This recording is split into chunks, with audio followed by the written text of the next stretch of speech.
تصور کیا جا سکتا ہے کہ وہ رزق علم ہے. اس گھرانے نے جس معیار کا علم عطا کیا ہے کہیں تصور میں نہیں ہے. اور اگر کسی نے علی کی دیکھا دیکھی میں بولنا بھی شروع کر دیا، میں زمین کے رستوں سے زیادہ آسمان کے رستے جاتا ہوں.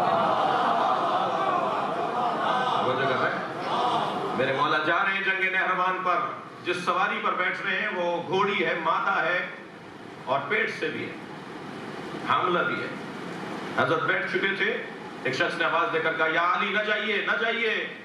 حضرت نے اپنی گھوڑی کو روکا، وہ قریب آیا، کہنے لگا آپ کا ستارہ گردش میں ہے، یہ جنگ آپ کامیاب نہیں لڑیں گے، اس جنگ میں آپ کو کامیابی نہیں ہوگی، نہ جائیے. حضرت نے فرمایا تو ستاروں کو جانتا ہے؟ کہنے لگا میرا کام ستارہ شناسی ہے. حضرت نے فرمایا بتا وہ کون سا ستارہ جب حرکت کرتا ہے اپنی جگہ سے ہٹتا ہے تو بلیوں پر فنا کیفیت طاری ہوتی ہے.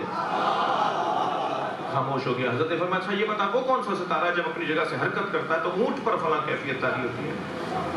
خاموش. حضرت نے فرمایا تو آسمانوں کی باتیں کر رہا تھا، بتا میری گھوڑی کے سم کے نیچے کیا ہے؟ کوئی جواب نہیں دیا. مولا نے شکم پہ ہاتھ رکھ کے فرمایا بتا اس میں نر ہے یا مادہ؟ کوئی جواب نہیں تھا. حضرت نے فرمایا تو سامنے کی چیز نہیں بتا سکتا، آسمانوں کی باتیں کر رہا ہے.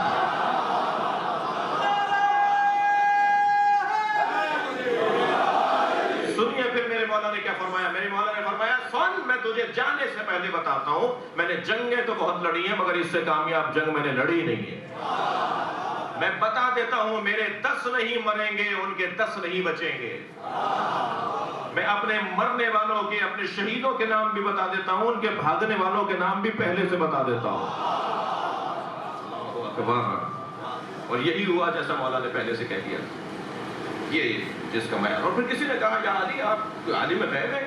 اب ان باتوں سے ہمارا ایک طبقہ ایک سوال ان کے ذہن میں آتا ہے کہ شیعہ حضرات قائل ہیں کہ ان کے ائمہ عالم غیب ہیں. تو میں تو وہی جواب دوں گا جو مولا علی نے جواب دیا. میں اپنی طرف سے تشریح کر کے کیوں اپنے امتحان میں اضافہ کروں. مولا علی سے پوچھا یا علی آپ سے جو سوال کیا جاتا ہے آپ فوراً بتا دیتے ہیں اور سوال سے پہلے سوال بتا دیتے ہیں، آپ عالم غیب ہیں؟ مولا مسکرائے فرمانے لگے میں صاحب غیب سے استفادہ کرتا ہوں.